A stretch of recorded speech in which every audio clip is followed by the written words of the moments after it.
Neste vídeo eu vou explicar por que conhecer os sons que as letras representam desde a pré-alfabetização, ou seja, na fase de preparação para a alfabetização, é um conhecimento importante. Vejamos esses casos aqui. Quando aplica-se uma sondagem de escrita, pede-se para a criança escrever a palavra pato ou a palavra macaco.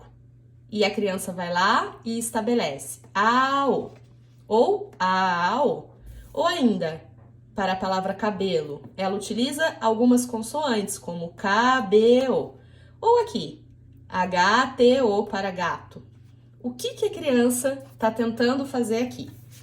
De fato, ninguém discorda que a criança está tentando representar na escrita o que ela fala e o que ela escuta.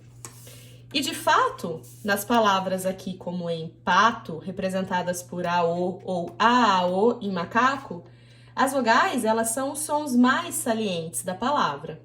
E em geral, o nome da vogal é o som que ela representa, com algumas exceções, claro, quando no caso das vogais nasais ou as variações das vogais orais abertas ou fechadas, como em óculos, que é diferente a sonoridade do O fechado de orelha, ou o A nasalizado de Ana. Um outro ponto relevante aqui é que no caso das consoantes, a criança está utilizando como pista os nomes dessas consoantes para representar sílabas, já que no caso aqui a letra K chama K. Então, ela, ao estabelecer e tentar escrever cabelo, ela usa diretamente a letra K. E a letra B também dá uma pista do seu som, mas aí para representar a sílaba B, ela acaba usando a letra B. Outro caso muito comum é no caso do G, que ela usa a letra H. Em todos esses casos, ela está tentando representar na escrita o que ela fala e o que ela escuta. Nesse sentido, as sondagens, as escritas espontâneas ou as hipóteses de escrita se baseiam na premissa do que a criança já estabeleceu ou naquilo que a criança já inventou sobre a escrita, conforme defende a sua própria incentivadora das fases da escrita, como Emília Ferreiro, aqui neste livrinho, Reflexões sobre a Alfabetização. Ela cita que as crianças inventam esse tipo de escrita construindo ao mesmo tempo um poderoso esquema interpretativo. Então, de fato, a criança vai construindo essa relação letra-som com base nos conhecimentos que ela traz de si e do ambiente alfabetizador. No entanto, a grande questão que fica, será que esta forma de estabelecer a relação letra-som tão crucial para a aprendizagem da leitura é a forma mais eficiente?